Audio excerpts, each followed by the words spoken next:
Halo Smart Viewers, balik lagi di segmen Talk with Binusian. Kali ini kita akan ngebahas soal rebranding program di Binus yang belum lama ini di tahun ini itu baru aja terjadi, yaitu program Digital Media Communication. Nah, untuk ngobrolin ini aku sudah kedatangan Head of Programnya, yaitu Miss Arlene. Halo Kak. Apa kabar, Vel? Puji Tuhan baik. Oke, nah untuk sebenarnya menarik banget sih rebranding program ini ya, karena kan berbau digital nih. Binus yang dalam hal ini konteksnya adalah instansi pendidikan yang sangat menjunjung tinggi inovasi dan teknologi. Aku mau tahu sih, maksudnya riset dan pemetaan strategi seperti apa yang akhirnya membuat jurusan komunikasi ini merasa jurusan ini harus rebranding dengan nama ini. Oke, jadi mungkin thank you Vel buat waktunya. Tapi sebelumnya mungkin aku jelasin dulu ya Digital Media Communication ini tuh apa gitu ya. Jadi sebenarnya ini ada di bawah Prodi Ilmu Komunikasi. Yang kita tahu sebelumnya Prodi Ilmu Komunikasi itu ada 3 nih programnya yang sudah running. Ada Marketing Communication, dulunya ada Mass Communication yang sekarang sudah berubah jadi Digital Media Communication, dan yang terakhir itu adalah Creative Communication yang ada di Binus Bekasi. Nah, yang rebranding yang Felis lagi tanyakan ini adalah Mass Communication berubah menjadi Digital Media Communication. Betul.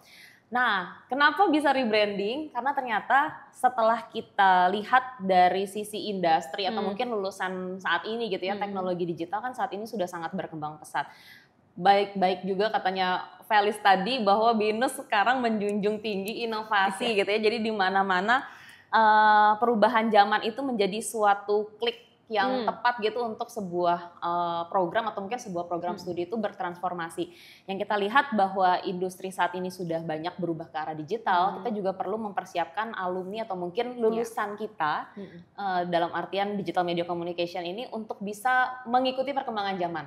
Nah, jadi sebelumnya rebranding ini juga sudah sempat kita berkali-kali melakukan FGD atau mungkin ya focus group discussion dengan beberapa media, baik itu media konvensional atau mungkin media digital dan homeless.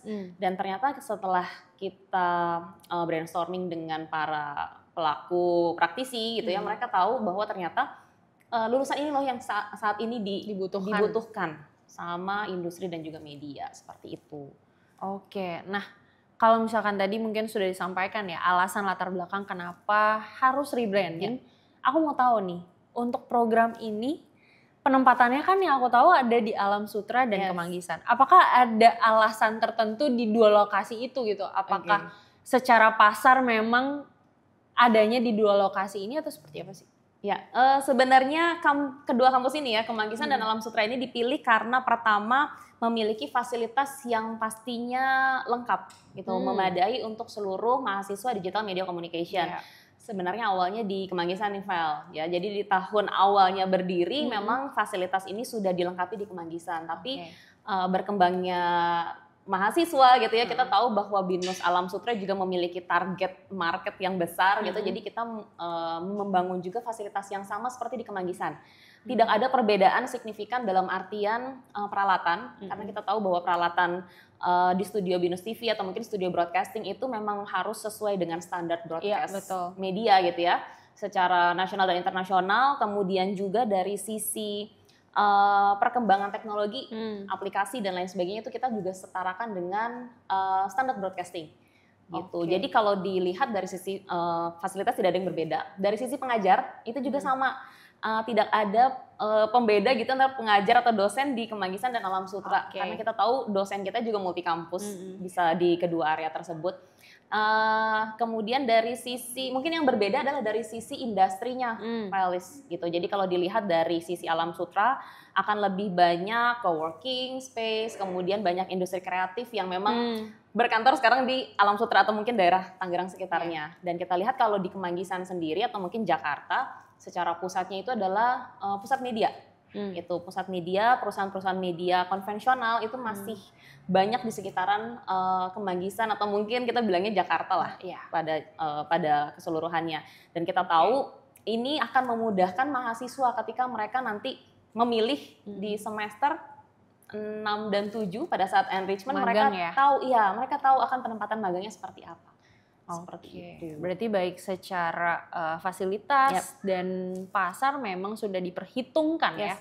Oke, nah tadi kan sempat dibilang bahwa memang ini teknologi ya, beradaptasi dengan perkembangan teknologi. Apakah memang ada urgensi ya dari program menghasilkan mahasiswa, menghasilkan lulusan yang paham nih soal AI, terus AR, VR, itu memang ada urgensi ke sana? Ya, sebenarnya urgensinya sudah jelas. Kalau bicara tentang industri saat ini nggak hanya membutuhkan tenaga kreatif aja, tapi juga sekarang menjadi kebutuhannya lebih ke kreator atau mungkin pencipta tren sendiri, gitu. Dan kita tahu juga bahwa tren audience analisis saat ini kan sudah mulai berubah ke arah konten mana yang diingini sama audiens atau mungkin konten mana yang disukai sama audiens. Nah, kreator-kreator ini kita coba create dari lulusan-lulusan dari DMC sendiri. Yang kita tahu dari sisi mata kuliah atau mungkin dari sisi kurikulum kita sudah mempersiapkan lulusan dari DMC ini di semester 4 dan 5 gitu dari mata kuliahnya ke arah penggunaan teknologi AI. Tapi teknologi AI di sini mungkin kita akan coba batasi dari sisi bagaimana cara mereka melakukan riset, bagaimana cara mereka menguras kreativitas gitu ya dari sisi captioning, dan juga lebih difokuskan pada sisi proses produksi gitu. Yang kita tahu kalau menggunakan teknologi AI ini kita akan membuat proses produksi lebih efisien atau mungkin mempersingkat proses. Betul. Gitu. Jadi ini yang sebenarnya akan menjadi strength point dari seluruh lulusan dari DMC sendiri. Gitu. Jadi mereka bisa unggul dalam penggunaan AI, kemudian mereka juga mengerti bagaimana cara menguasai tren dan juga audiensnya sendiri. Berarti secara profil lulusan memang diarahkan untuk menjadi content creator ya? Atau ada peluang karir lain ya? Ada. Jadi kalau dari DMC sendiri ada beberapa prospek karir yang mungkin secara garis besarnya ada di content creator, ada juga content planner. Karena kita tahu nggak selalu lulusan itu harus bekerja sama perusahaan atau mungkin sama media industri gitu. Mereka bisa menciptakan bisnis mereka sendiri. Jadi ada content planner. Kemudian juga ada beberapa, kita masih tidak keluar daripada profil lulusan sebagai jurnalis dan juga broadcaster. Masih ada di dalam profil lulusan, tapi yang saat ini banyak dikembangkan adalah content planner dan juga content creator. Karena balik lagi memang di BINUS itu kita sangat di-encourage untuk bisa membuka lapangan kerja untuk orang, dan tapi bukan berarti maksudnya bekerja dengan orang itu suatu hal yang kurang ya, tapi enggak, kita dibantu, kita didukung untuk bisa menciptakan dampak seperti itu. Gitu. Begitu juga Vel, mungkin kalau dari sisi prospek karir yang tadi banyak aku singgung adalah prospek karir di bidang perusahaan media atau mungkin industri media.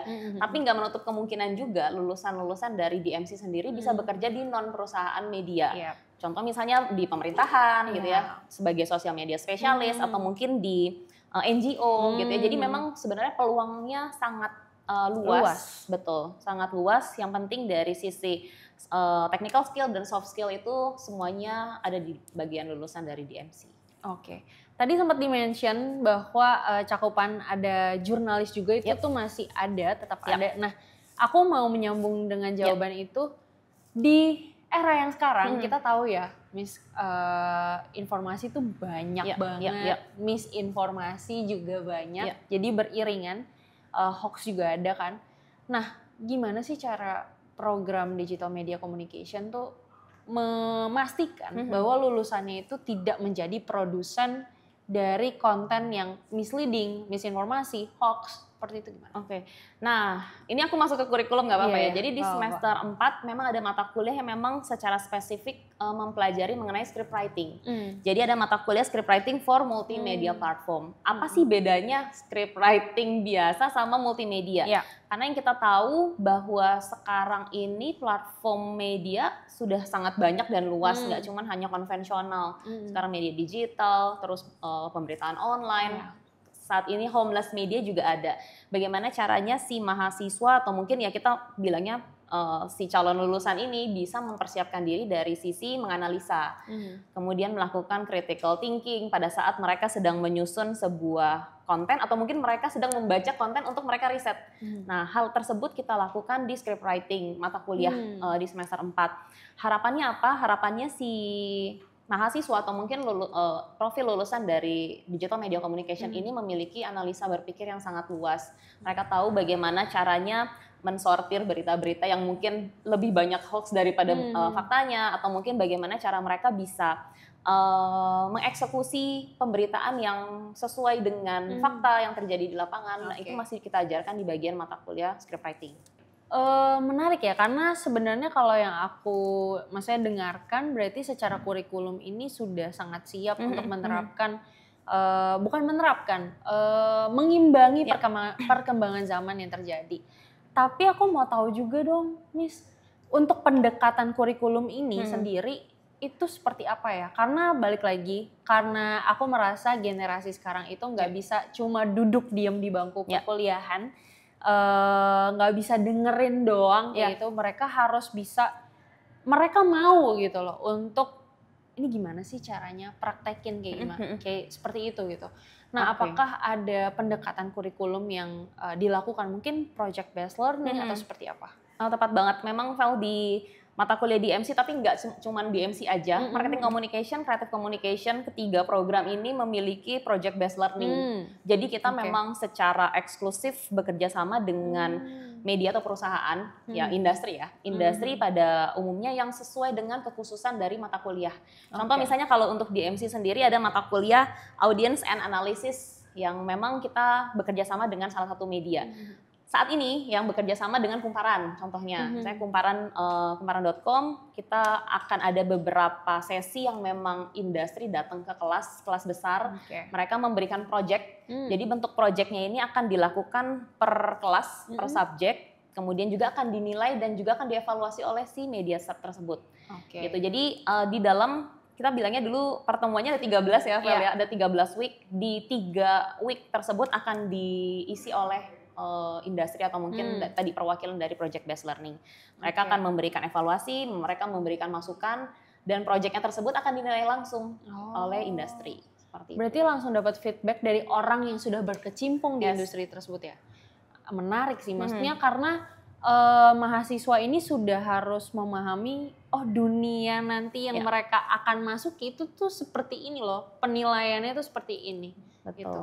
Nah, sebenarnya selain project based learning nih, Val, jadi di dalam kurikulum kami memang ada beberapa mata kuliah yang dedicated akan melakukan visiting company atau mungkin visiting media. Ya itu kan sebenarnya study tour gitu ya. Study tour ya. Sebenarnya ini yang diinginkan sama mahasiswa karena mereka excited, mereka ingin tahu kira-kira lapangan pekerjaan nanti setelah saya lulus akan seperti apa ya, kurang lebih, dan lingkungan kerjanya kan akan terlihat ya pada saat mereka sedang visiting. Nah, itu kami menjadwalkan di setiap semester itu akan ada 2 atau 3 kunjungan. Either mahasiswanya akan berkunjung ke media atau dari medianya sendiri akan sharing di kelas, seperti itu. Menarik banget ya. Jadi teman-teman yang ngelihat pembahasan ini mungkin udah boleh dikeker-keker nih. Aduh, kayaknya mau masuk ke BINUS deh. Apa ya persiapannya? Itu nanti kita itu di akhir dulu bentar. Aku mau memperkaya lagi nih soal fasilitas. Karena balik lagi di pembelajaran di program ini yang harus menyeimbangi teknologi, fasilitasnya tentu harus mumpuni. Nah, kalau di BINUS sendiri khususnya untuk program ini fasilitas yang akan dinikmati oleh mahasiswa itu seperti apa sih? Jadi utamanya dari mata kuliah semester 4 dan 5, kalau kita lihat ada beberapa bobot yang 2/2, itu berarti akan ada kelas teori dan kelas praktikum. Dan jelas kalau kelas praktikum akan disesuaikan juga dengan lab, kegiatan laboratory. Itu juga bisa dinikmati di kedua kampus ya, berarti di Kemanggisan dan Alam Sutera. Jadi untuk teman-teman, ya ini sekarang aku langsung promosi. Boleh. Jadi untuk teman-teman yang memang ingin join di Digital Media Communication, jadi jangan bingung nih harus memilih di 2 kampus yang mana, karena dari sisi fasilitas. Di mana aja kalian bisa. Betul, di semua fasilitas ini sama-sama setara, kita bilangnya gitu. Itu dari sisi fasilitas. Kemudian juga ada kunjungan industri, ini memang kita jalankan secara rutin gitu ya. Jadi akan ada beberapa mata kuliah yang embedded dengan project based learning, atau mungkin tadi ada sharing industri di dalamnya. Kemudian ada dari sisi lab sendiri mungkin Vel nggak cuman lab yang hanya dedicated di Studio Binus TV, juga ada lab komputer. Nah, kenapa sih harus ada lab komputer ya tadi? Karena kita akan belajar pre-production, production, dan post-production. Post-productionnya kita langsung lakukan pada saat kita di lab, kita bilangnya lab komputer lah gitu ya. Bagaimana cara mereka melakukan editing, bagaimana proses mengeluarkan konten menjadi bentuk visual dan akhirnya tayang di output platform tersebut. Oke, nah itu dia pembahasan kita kali ini. Mungkin kalau misalkan untuk kalian para calon mahasiswa mau daftar, boleh banget ya melimpir ke website yang tadi sudah disebutkan, atau mungkin melimpir ke Instagram dari Communication Department Binus University. Kalian bisa kepoin kegiatan apa aja yang ada di sana. Terus kalau misalkan kita mau tahu kegiatan lanjutannya, sebenarnya kita juga bisa bikin part 2 sih, karena ini udah harus selesai pembahasannya. Tapi jangan bersedih hati karena kita bakal ketemu di lain kali. Nah, mungkin itu aja teman-teman, kita balik lagi ke studio.